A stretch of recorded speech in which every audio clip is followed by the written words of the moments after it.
Hey, everybody. Welcome to Galactic Wisdom. Thank you very much for being here.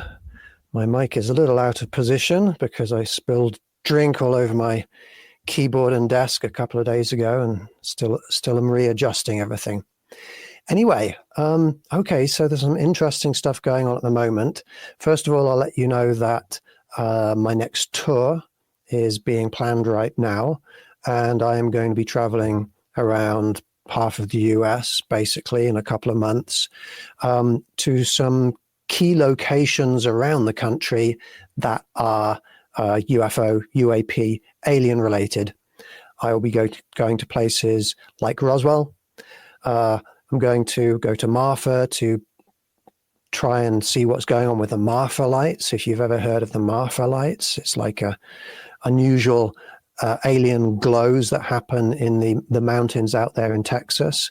I'll be going to Brown Mountain in North Carolina, which is also known for unusual lights there, the Brown Mountain lights.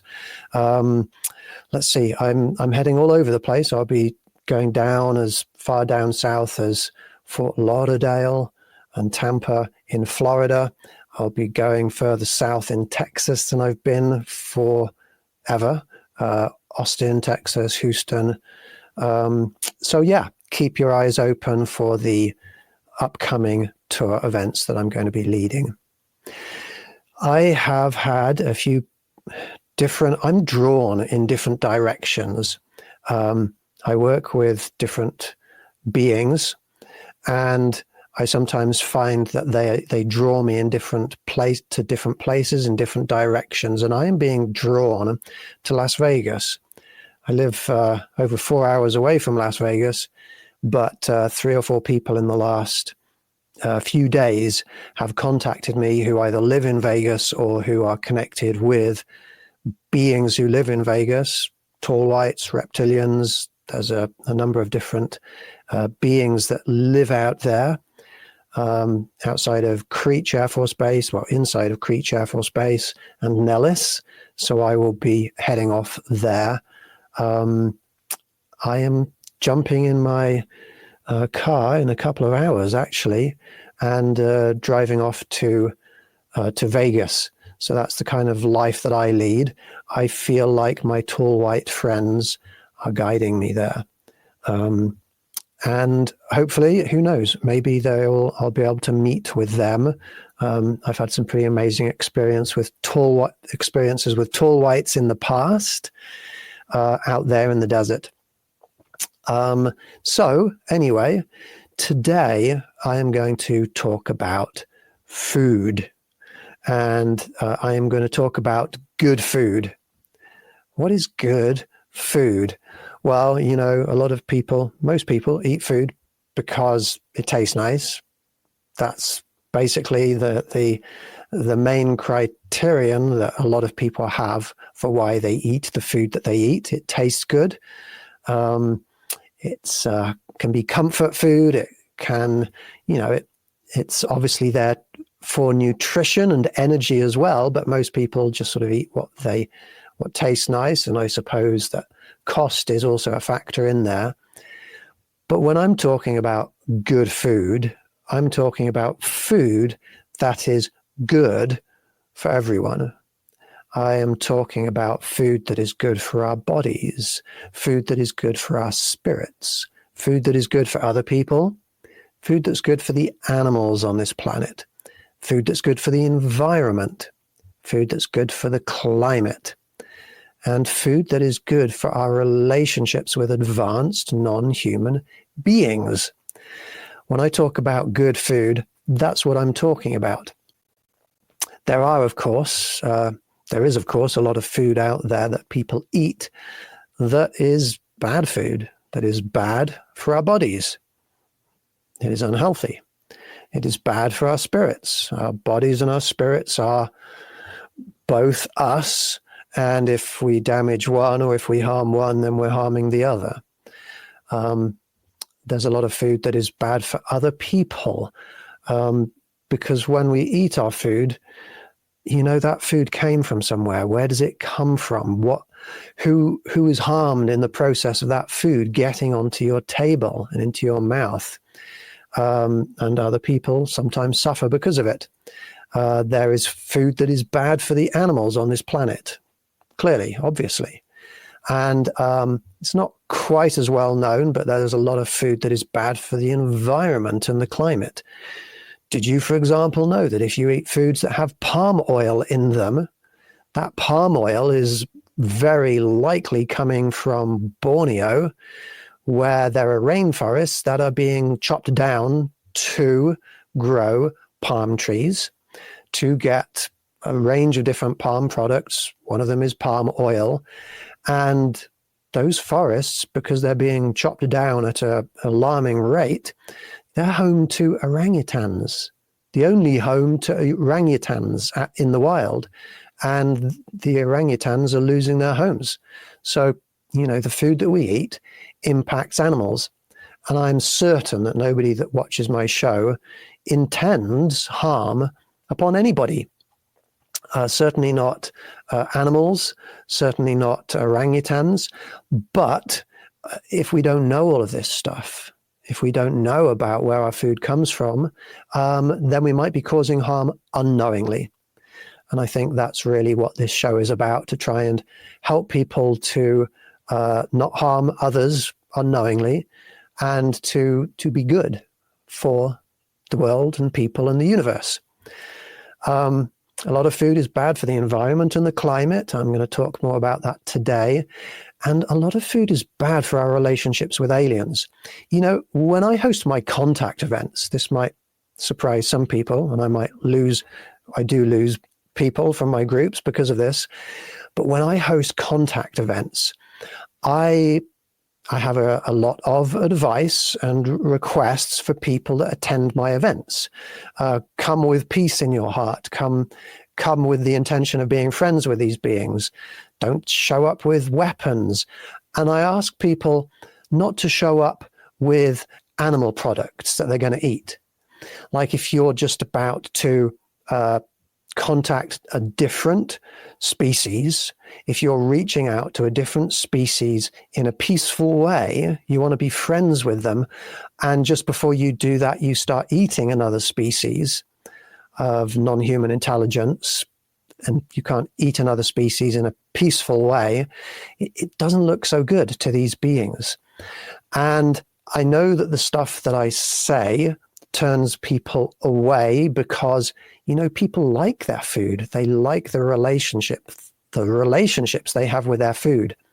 But I'm going to tell you a lot of facts today that are going to help you to really understand that a lot of the foods that regular people eat, they're classified as carcinogenic. They're classified as harmful. They do harm us. They do harm the environment.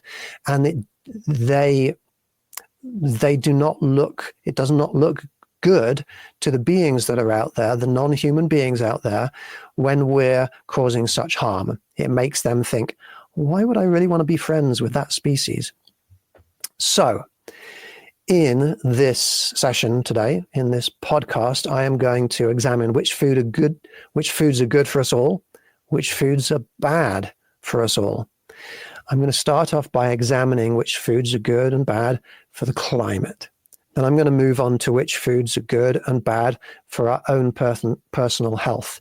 You may want to listen to this because most people die in the US because of bad food choices. And I'm going to show you those figures in a minute. And if you want to live, then understanding which foods to avoid may be beneficial to you, because a lot of this stuff is not taught in schools, because there's a lot of misinformation taught in schools, in science lessons, in food and nutritional lessons that people didn't know just 20 years ago. Anyway, I'm also going to talk about which foods are good and bad for the animals on this planet. Let's start with the subject of climate change. Now, I've talked about climate change a number of times on this show, but I'm going to go into an area of climate change cause today that you may not have heard about before. There are two main causes of global warming and climate change. The fossil fuel industry, which I've had a whole podcast in the past about, and also the meat and the dairy industry, otherwise called animal agriculture. Now, I have explained in the past how the burning of fossil fuels releases huge amounts of the greenhouse gas, carbon dioxide, into the atmosphere. In this session today, I'm going to explain how huge amounts of another greenhouse gas, methane, is released by both the fossil fuel industry and the meat and the dairy industry. And I've got some images that I'm going to share with you. There are two good places where you can go to get the information that I'm showing people today. One of those places is the Environmental Protection Agency. One is the CDC, the Center for Disease Control. In this image here, I show that of the carbon dioxide that is produced, these are figures for the US, and these are figures for the US of the most recent year, where all the figures are currently available. And on the CDC, or Environmental Protection Agency website, I think it's the latter, these figures are for 2022. And you can see that of the greenhouse gases that are emitted in the US every year, about 80% of the greenhouse gases are carbon dioxide. And I'm going to talk today about the methane, that's CH4, one carbon with 4 hydrogen atoms around it. CH4, I'm going to talk about the methane today, and about 11% of the emissions from the US are methane. Now, some people might think, well, methane clearly isn't that important if it's only 11% of the greenhouse gas emissions. However, here's a fact that a lot of people don't realize. Methane is about 84 times stronger, 84 times stronger at warming the atmosphere than carbon dioxide is. Therefore, the component of our day-to-day greenhouse gas emissions in the US that's causing the greatest immediate increase in global warming is methane. There's something you may not know already. Now, I've got another graph, which I haven't added to my list of graphs for today, but if we look back at the methane emissions over the last 10,000 years, then the methane emissions, well, they go down a bit, they sort of steadily creep back up when the human population increases a bit. But then in the last 100 years, the methane emissions go like that. The methane emissions, the amount of atmospheric methane, the concentration of atmospheric methane does the same thing, like that. And it goes up from approximately 5 to 600 parts per billion in the atmosphere. And it basically triples up to about 1,800 parts per billion. The amount of methane in the atmosphere has pretty much tripled in the last 100 years. That is significant and that's important. And as I've explained before, this is important because methane is a greenhouse gas. What does that mean? When methane is in the atmosphere, it acts like a blanket around our planet. That blanket lets a lot of the sunlight into the Earth. It warms up the Earth. The Earth re-emits that energy as infrared or heat radiation up into the atmosphere. But then the methane stops it, and it radiates it back into the planet. So carbon dioxide and methane, they are both greenhouse gases that are causing our planet to warm up. But methane is 84 times stronger than carbon dioxide. So methane is the biggest problem we have right now on this planet with respect to greenhouse gas emissions. Okay, so let's take a look at this graph here, a different graph. What is it that causes the methane emissions. Well, what have we got in there? In this graph, we have something called natural gas and petroleum systems, 28%. That's the fossil fuel industry. Also, we have coal mining in there. Coal mining, that's the fossil fuel industry. We're talking oil, coal, and natural gas. And those add up to, if you do the math, 34% of the emissions of methane in the US. And the figures are pretty much the same all around the world. But then we have this other, what's this orange thing? It says enteric fermentation. Well, somebody could probably look at this graph and think enteric fermentation. Okay, well, I don't know what that is, but I'm not responsible for it. Well, actually, you might be, because enteric fermentation is the posh name for the digestive processes that are going on inside the digestive systems of all of the cows and pigs and goats and mammals that we raise for food on this planet. So enteric fermentation, that's 29%. No, that's 25%. And then we also have manure management, 9%. That manure is the manure from the animals.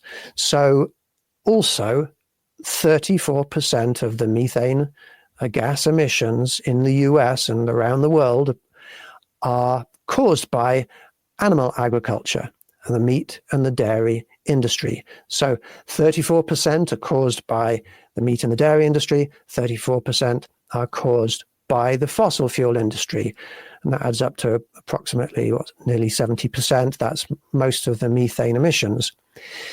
So if we want to do something about the methane emissions that we are causing or others are causing out there, then not only should we start considering what can we do to cut down on the burning of fossil fuels, both as a country, as individuals, and as a planet, but what can we do to cut down on the raising of animals for food on this planet? Now, right here, right now, I lose a lot of people. And I lose a lot of people because a lot of people would prefer for the earth to grow hotter and hotter and hotter and burn, for all the species on the planet to die, and for our planet to become uninhabitable than to give up meat or dairy on their plate. And that's something that we all need to decide.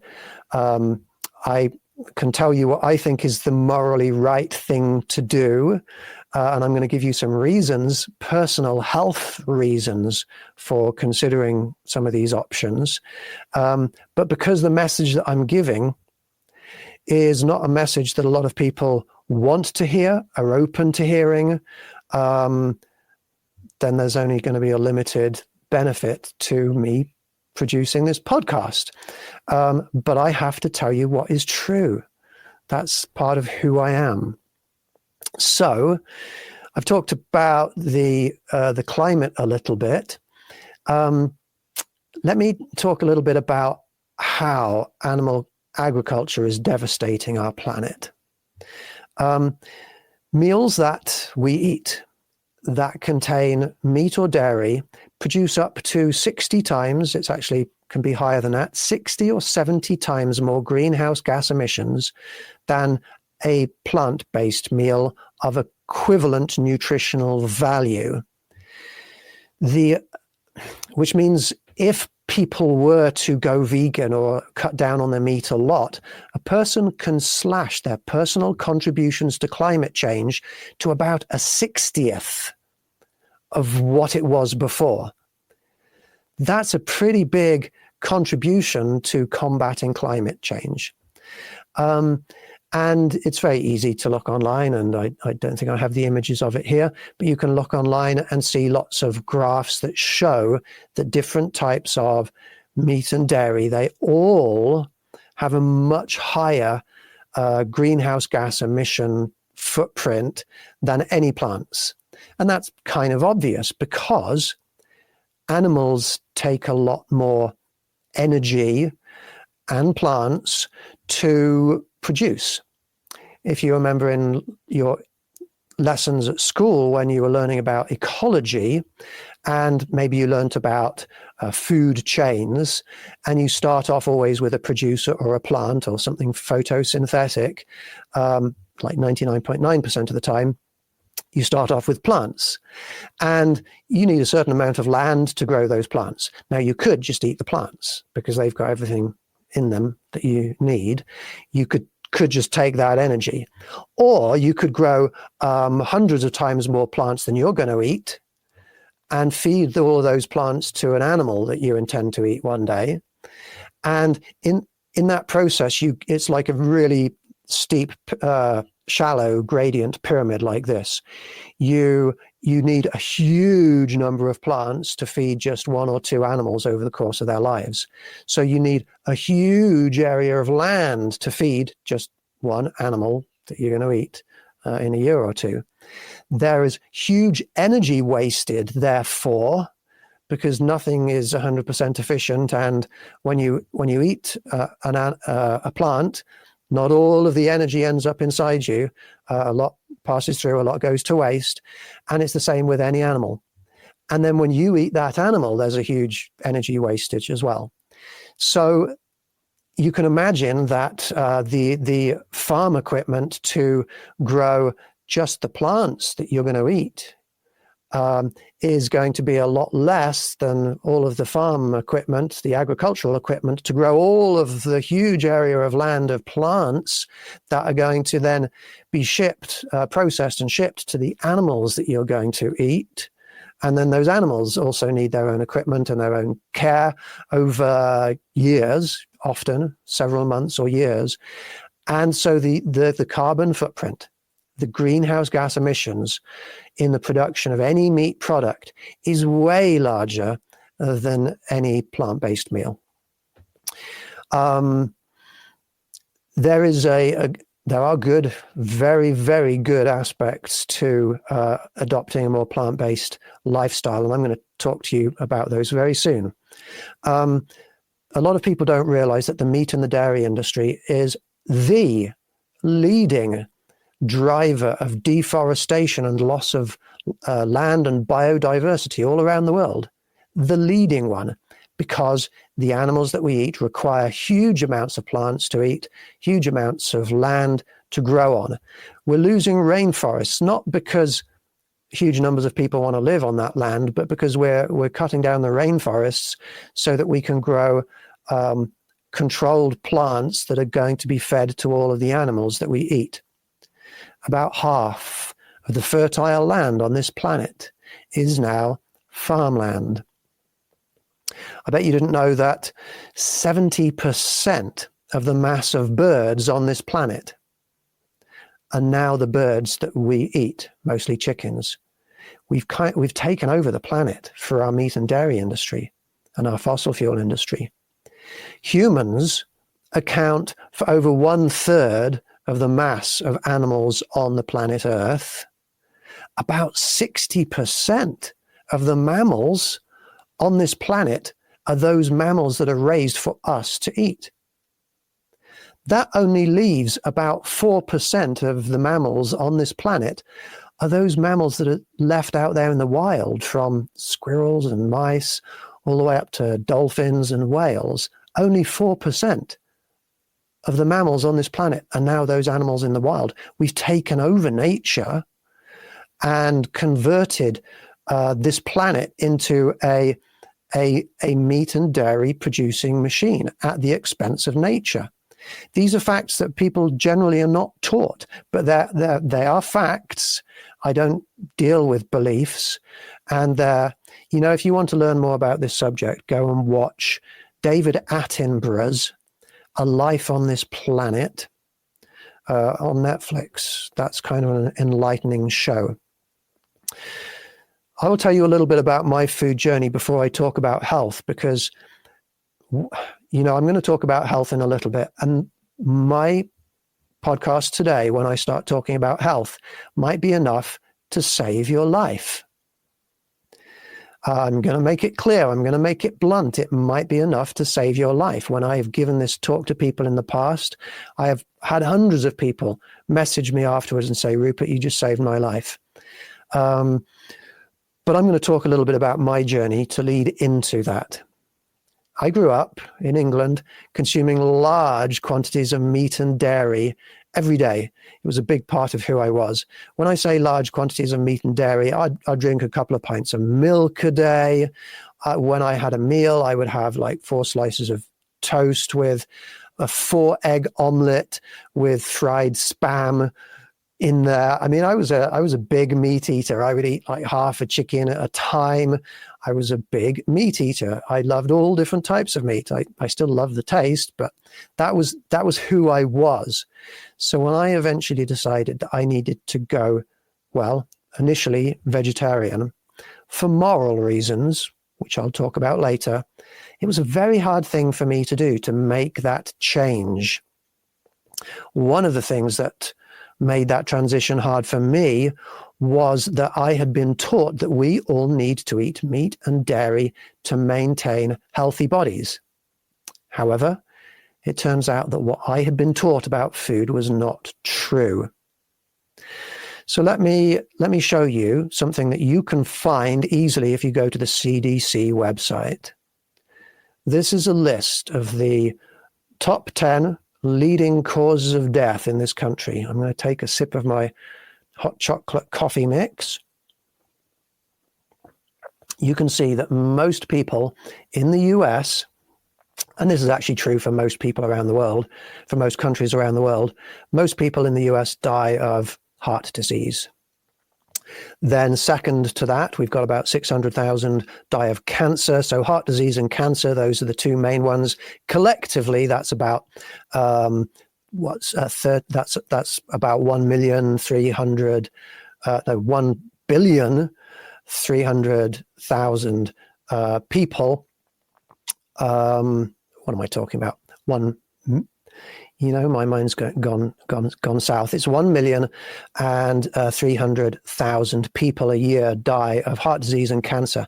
And that's more than all of the other combined together if you add them all up. You've got things like accidents in there, which clearly is not food related. But then you've got a little lower down, stroke, which is actually food related. A lot of people don't realize this. Diabetes is food related. 5, we got liver disease and things like that at the bottom. 5 out of 10 of these, if you look into them, are directly related, directly caused by food choices. And 4 out of the other 5 are indirectly caused by food choices. It's only accidents that are nothing connected, related to food at all. So let us start with heart disease, because anybody watching this show, that's probably, if we're talking statistics, that's probably going to be the way that you're going to die. That's the most likely way that people are going to die. So let me talk about heart disease. Cardiovascular disease is caused by too much cholesterol in the blood. Cholesterol is a waxy fat-like substance that can build up on the inside walls of our blood vessels, along with fat and calcium and other substances found in the blood. And that build-up, those build-ups restrict the flow of blood.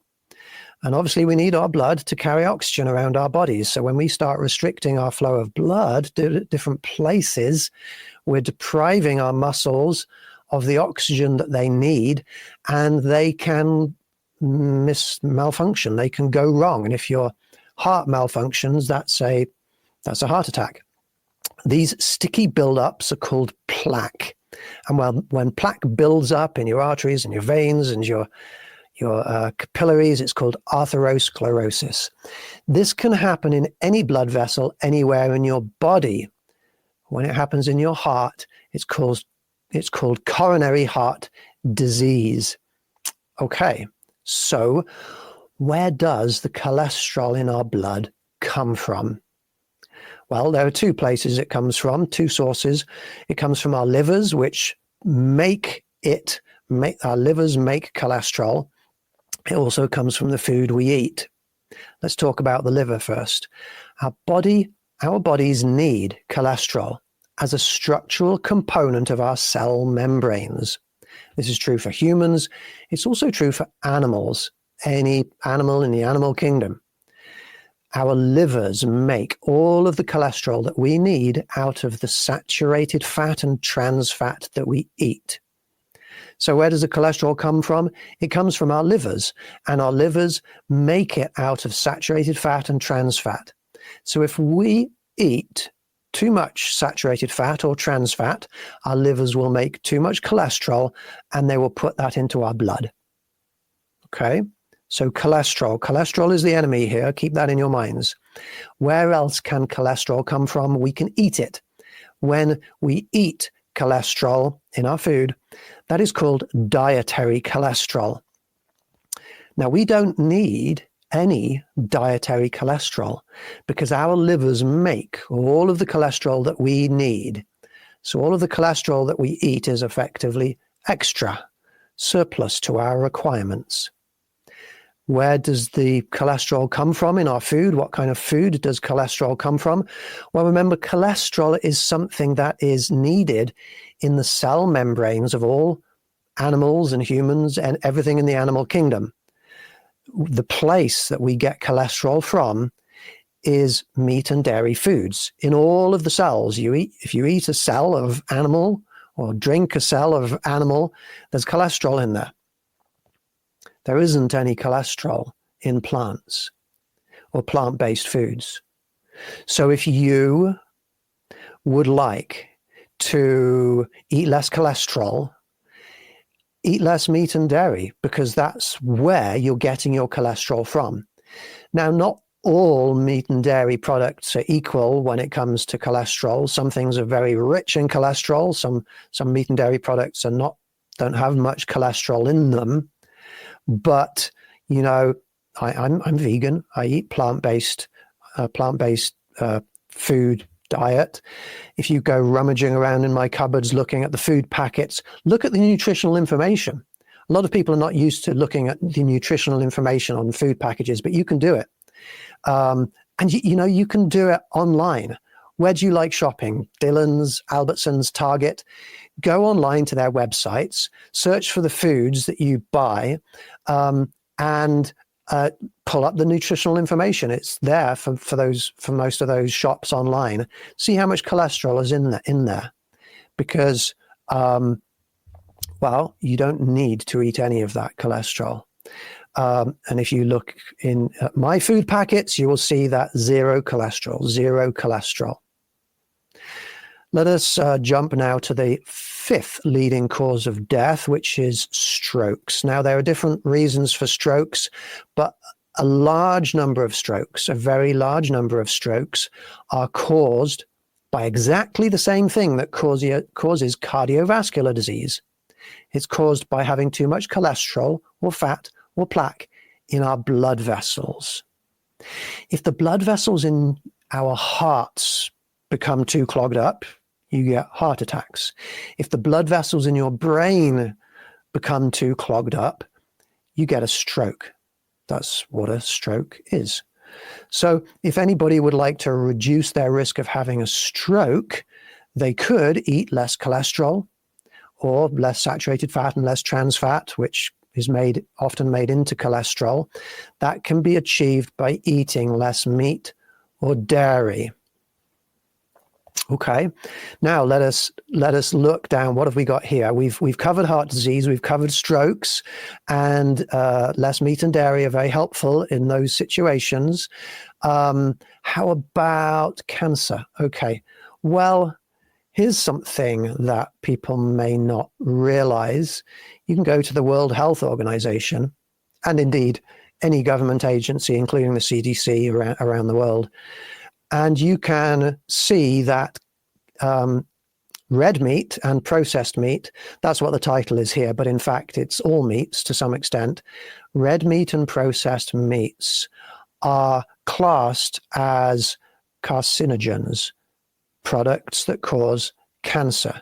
Did you know that?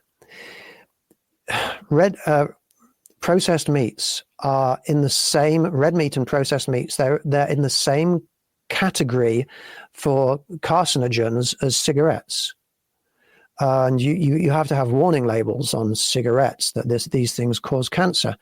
They don't put the warning labels that the meats that people eat cause cancer, but they do. And why don't they give us those warnings?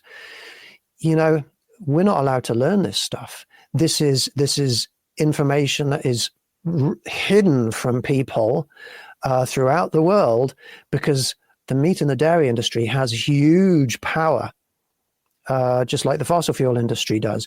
And they don't want us knowing these things.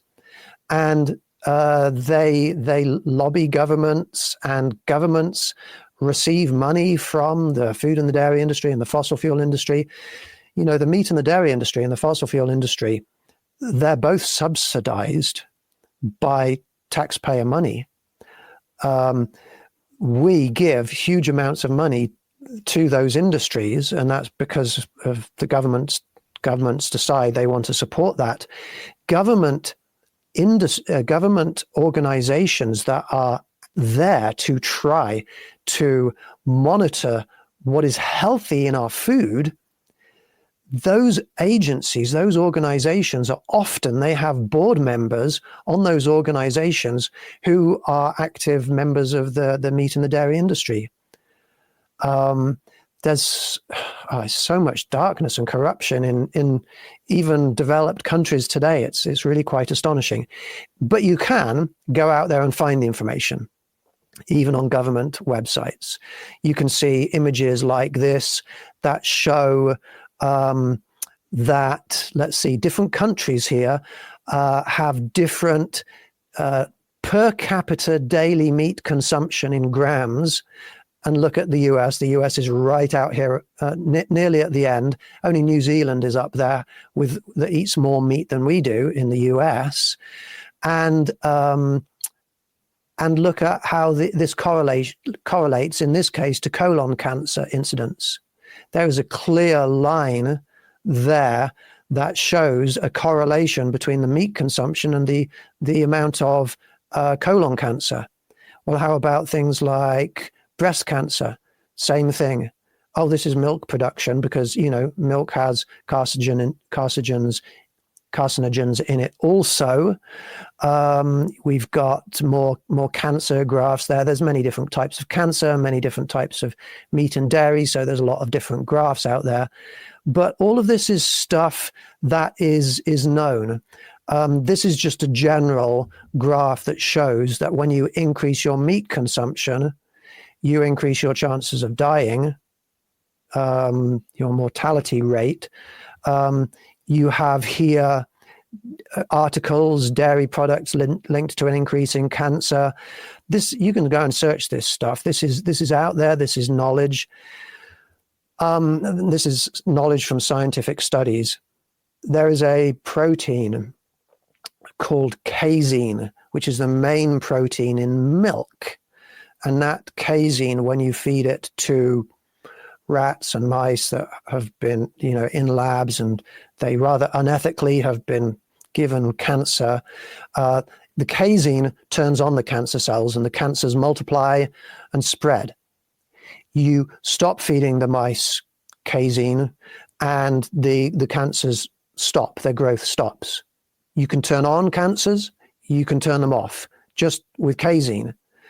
This is a simple fact that, you know, I've known a lot of people who have got cancer in my life, and many of them have died.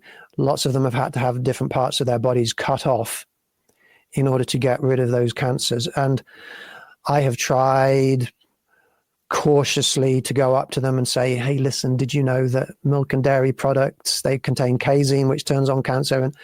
And they're like, you asking me to give up cheese? No, I'm dying. I'm not going to give up cheese. Cheese helps me keep going. And then 3 months later, they're dead, or 3 months later, they have to have another part of their body cut off. You know, I'm trying to teach people how to save themselves, and I apologize if I getting a little emotional in here, but these are studies that are real. This is science that is recognized as being true. There are strong correlations between the consumption of meat and dairy and the risk of getting cancer. And so if anybody would like to reduce their risk of getting cancer, they could eat less meat and dairy. Now, there are lots of different causes of cancer. It's not just the food we eat. You can get cancer from smoking, from ultraviolet light, from formaldehyde in furniture. There's lots of different ways. I once visited a nuclear power station back in England, and a lecture that I was given there on radiation, which causes cancer, nuclear radiation. They said, even if there's a difference between if you take a shower and if you take a bath, because there's like aerosols going on when you take a shower. They're put into the air around you, even though it's just water, and that you get a slightly higher dose of radiation. Don't stop showering, anybody that's out there. We need to shower and we need to bathe. But I'm just illustrating. There's lots of different causes of cancer, but there has been, in the 70s, it was recognized that there's a cancer epidemic, a ridiculously high rate of cancers that's increasing, and that rate of cancer is increasing. It increased historically when we started eating more and more and more and more meat, more and more and more and more dairy. Okay, so here's some big questions, because a lot of people out there will be saying, but don't we need to eat meat for the protein? Because that's what we're taught in school, right? Well, no, we don't. In spite of us being taught that in school, that's actually not true. Plants contain protein. And unless a person eats a very strange diet of just kind of sugar or cocaine or something very minimal that is plant produced, almost any plant diet is going to contain all of the protein that anybody needs. And again, look at the nutritional information. Somebody asked me this question the other day, and I went online with them. I shared my screen and I looked up. These are real burgers that you can buy from, I can't remember where it was, Dillon's or Albertsons or somewhere. Something like 18 grams of protein in each burger. And then I pulled up Impossible burgers, which are delicious. And to me, they taste just like meat. I can't taste the difference. Impossible burgers, they had 19 grams of protein in them. You can get all the protein you need from plants. And sure, some plants are higher in protein than others. But if you just eat regular meals without even thinking about, how am I going to get my protein in this meal? You're going to get all of your proteins just normally. There are an increasing number of very strong and healthy athletes who are going vegan. Some stage recently, the strongest man in the world was a vegan. High performing martial artists, like the top martial artist in the world at one point, he was vegan. Arnold Schwarzenegger went vegan. James Cameron, he's not an athlete, but James Cameron, his wife came to him. James Cameron, as in Titanic, Avatar, True Lies, Aliens, Terminator. His wife went to him after she had watched a vegan documentary, and she showed it to him. She showed him all of the environmental consequences of eating meat and dairy. He turned to her and he said, okay, let's go vegan now. They went vegan. Then they opened up some schools for children with only vegan menus. And then he went out and he produced a documentary that you should watch that is called The Game Changers. And it shows some of the fittest, healthiest men and male and female athletes who try going vegan and see if it helps or hinders them. And in every single case, it helps them. But don't we need the calcium? Don't we need to drink milk for the calcium? No. Human beings didn't evolve needing to drink the milk of another species. In fact, it was only about 2,000 years ago that the ability to digest milk in humans became common in Europe. Only 2,000 years ago. That's when we evolved the ability to be able to digest milk. We didn't need it before that. We still don't need it now. And in today's world, 65% of humans still haven't evolved that ability. 65 approximately percent of humans on this planet are still lactose intolerant. And yet, all of the food that's being pushed upon us, for any ethnic background, for any genetic composition of a person, whether we can digest milk or dairy products or not, milk and dairy products are being pushed on us. And it's causing huge amounts of ill health on this planet, huge amounts of breast cancer, huge amounts of every cancer, huge amounts of all-round suffering because we can't digest it, stomach problems and aches and digestive issues. We do not need to drink the milk of another species for the calcium. In fact, it's been shown that I don't have the graphs here, but you can go out and watch the documentaries, that the countries that drink more dairy milk have a higher rate of bone weakness and bone injury because something in the dairy, what have you got? You've got lactose, you've got lactic acid, it's acidic, and it actually weakens our bones to drink this stuff. So any dairy product is a carcinogen, and it's not good for our bones. And we're not being taught this stuff.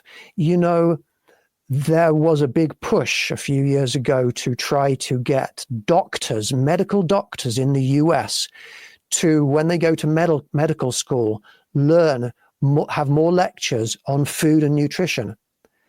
But you know what? That's preventative. And that's not what the medical industry wants doctors to learn. They don't want doctors to learn how to tell people how to prevent the illnesses and the diseases, the health problems that are pouring money into the health industry. Our planet is messed up in so many ways. So I could carry on down the list of leading causes of death and explain how some of the other ones are also caused or supported by the consumption of meat and dairy products. However, I'm going to move on. It's kind of obvious now, or at least I've talked about how meat and dairy foods are bad for the climate, they're bad for the environment, they're bad for our own health. Now I'd like to talk about something that should be obvious to us all, but very sadly isn't. And that is that killing animals is bad for the animals. Being a good person involves not harming others, but killing animals or paying for them to be killed so that you can eat them. That's harming them. Now, we can only do as much morally as is practically possible. And if we were out in the wilderness trying to survive and food is scarce and the only way to get the food that we need to feed our family is to go and kill an animal, fair enough. Okay. But we have the ability, most of us, to walk into a shop where there's so many different food options that don't involve harming animals or harming our planet or harming ourselves. We can eat food that doesn't harm others. A couple of days ago, I was watching X-Files on Disney Plus, and the adverts came up. And one of the adverts, I won't say for which company it was, but a restaurant chain, and it showed these amazing images of succulent beef, and you know, I like the taste, so it's sort of got me hooked. And it's talking about this beef being responsibly raised beef. If you were to responsibly raise a human child and then kill them for any reason, then the killing of that child would still be morally unacceptable to most people, especially if it was to eat them, but for any reason. How is it wrong to kill animals, but it's okay to kill other conscious life forms? Now, I know that some people are going to have an answer to that. They're going to have an answer that is belief-based or subjectively morally based. But whatever your answer is, the killing of animals is still negative discrimination. You're treating them different from us. It's speciesism. It's inconsiderate. It's selfish. It's unkind. It's not necessary. It's certainly not consistent with my vision of universal peace. It's not peaceful to eat meat or dairy. It's a violent act because you pay for violent things to happen. It's not consistent with universal love or unconditional love. It's not consistent with universal well-being. I could go into how badly animals are treated in the meat and the dairy industry. You know, I've got a couple of minutes left. I will a little bit. If you ever watch videos about how badly those animals are treated, it's appalling. I'm not going to show any of those videos. I'm not going to show any of those images. But let me tell you that in the production of eggs, right, we need female chickens to lay the eggs. We don't need any of the male chickens. So every year, when they're just a few days old after they've hatched out of their eggs, about 7 billion male chickens are culled. 7 billion male chicks, those cute little yellow things, are culled by, they put them on a conveyor belt. The conveyor belt drops them into a grinder. Alive, they're dropped into a grinder or a macerator. That's what you're paying for. Even if the eggs are labeled as organic or range-free, that's what you're paying for. In the production of milk, cows are put into things called rape racks. They're forcibly, artificially inseminated.